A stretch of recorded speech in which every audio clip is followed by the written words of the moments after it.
이 시편 25편을 한번 읽어보면은 다윗이 참 큰 환난을 만나고 있구나 하는 것이 느껴집니다. 말이 보면은 두서가 없고 한 말을 또 하고 또 하고 합니다. 그래서 좀 횡설수설하는 느낌이 말씀 읽어보면 있습니다. 당황하고 있다고 하는 증거입니다. 아무리 믿음이 좋은 사람도 큰 환난을 만나면은 당황을 합니다. 또 어려움 가운데 참 오랫동안 이렇게 있다 보면은 방황도 하게 됩니다. 크고 작고의 차이는 있지만은 다 그렇습니다. 그래서 오늘 이 말씀이 좀 더 현실적으로 다가오게 됩니다. 환난을 만났을 때 우리는 믿는 사람들은 어떻게 해야 될까요? 오늘 말씀 나누고 싶은 건데요. 저는 오늘 말씀의 제목을 호랑이에게 물려가도 정신만 차리면 산다로 정해봤습니다. 이 말은 우리가 어떤 어려움을 만나도 정신을 바짝 차리고 있으면은 그 어려움을 이길 수 있다라는 그런 말씀입니다. 그렇습니다. 우리가 아무리 어려운 한날을 만나도요, 그리스도인으로서 신앙적으로 정신을 바짝 차리고 있으면 그 어려움을 이길 수 있습니다. 2004년 8월 4일에 초등학교 4학년인 정희재라는 어린이가 지리산에서 사흘 동안 조난을 당했습니다. 그런데 살아서 산에서 내려올 수 있었습니다. 원래 그 정희재 군은 아빠와 아빠 친구들과 함께 지전 천왕봉에 올라갔다가 내려오는 길에 아빠 곁에 잘 쫓아오면 좋은데 호기심 많았는지 이리저리 돌아보다가 막 길을 잃어버리게 된 겁니다. 어느 순간 보니까 주위에 아무도 없고 자기 혼자 있더라는 거예요. 지리산이 얼마나 큰 산입니까?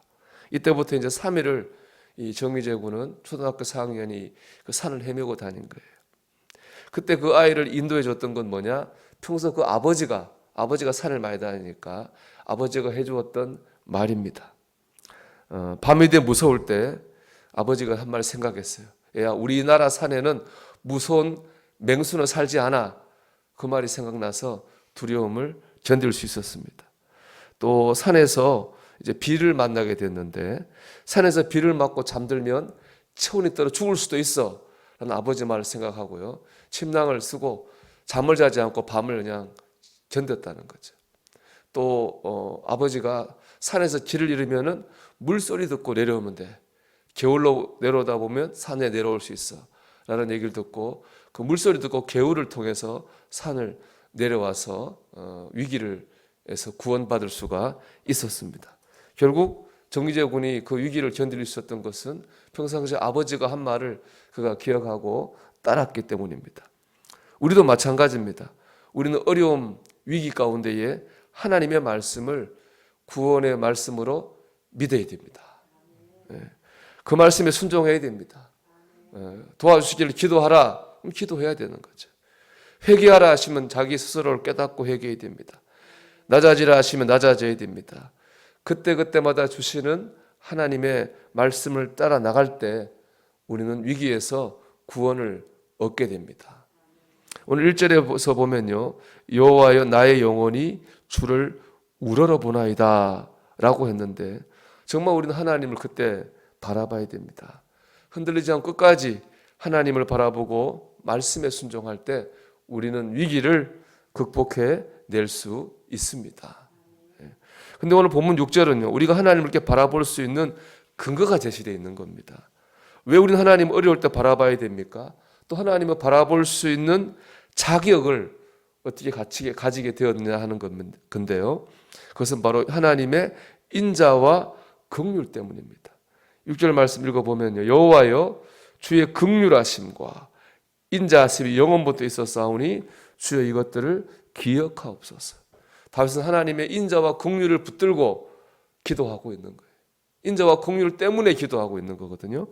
여기서 긍휼을 뜻하는 단어는요, 라훔인데 이건 어머니의 자궁을 뜻하는 말에선 파생이 된 겁니다. 우리 하나님의 자녀입니다. 하나님 우리의 부모님이시죠.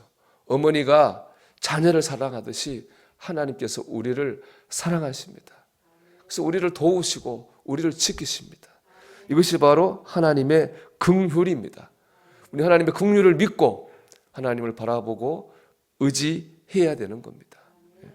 다음으로 인자인데요, 인자를 뜻하는 히브리어 단어는 헤세드입니다. 이 헤세드는 계약과 관련이 있습니다. 하나님과 사람이 계약을 맺었죠. 그 대표적인 것이 이제 모세와 하나님 맺은 십계명, 시내산 언약입니다. 시내산 언약으로 주어지는 것이 바로 이 십계명이거든요. 십계명의 정신을 보면 계약이 이렇습니다.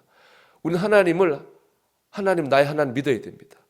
우상을 섬기면 안 되고 하나님의 말씀을 따라 살아야 됩니다. 이게 우리가 이행해야 될 계약의 내용이거든요. 하나님은 어떻게 하셔야 되느냐? 우리를 다른 사람 똑같이 여기시면 안 되고 하나님의 특별한 백성으로 삼으시고 지키시고 인도하셔야 됩니다. 이 하나님이 해야 될 계약의 내용입니다. 그런데 우리는 계약을 잘 지키지 않았습니다. 하나님만을 섬긴 게 아니라 때로 하나님보다 다른 것을 더 귀하게 여기고 살았고요. 하나님 말씀을 어기며 불순종하며 살았습니다. 하지만 그럼에도 불구하고 하나님 우리를 버리거나 떠나지 않으셨습니다. 여전히 우리와 함께 하시고 우리를 인도하십니다. 계약을 지키십니다. 이 그럼에도 불구하고의 사랑이 바로 헤세드입니다. 하나님의 인자하심입니다. 하나님은 우리를 향하여서 인자하신 분입니다. 하나님 우리를 긍휼과 인자로 대하시죠. 그래서 우리에게는 희망이 있는 겁니다. 우리가 어떤 죄를 짓고 실수해도 우리가 어떤 어려움 가운데 있어도 하나님의 인자와 긍휼하심이 있기에 하나님 우리를 도우십니다. 이게 우리의 희망이고 우리의 소망입니다. 우리는 이 하나님의 긍휼과 인자하심을 믿고 하나님을 바라봐야 됩니다. 어떤 상황 가운데서 정신을 바짝 차리고 하나님의 인자와 긍휼을 믿고 하나님 바라볼 때에 하나님께서 우리를 환난 가운데서 구원하실 것입니다. 호랑이한테 물려가도 정신을 바짝 차리면 사는 겁니다. 오늘도 하나님의 인자와 긍휼을 믿고 하나님을 바라보는 가운데 하나님의 도우심을 경험하는 저와 여러분이 되기를 주의 이름으로 축원합니다.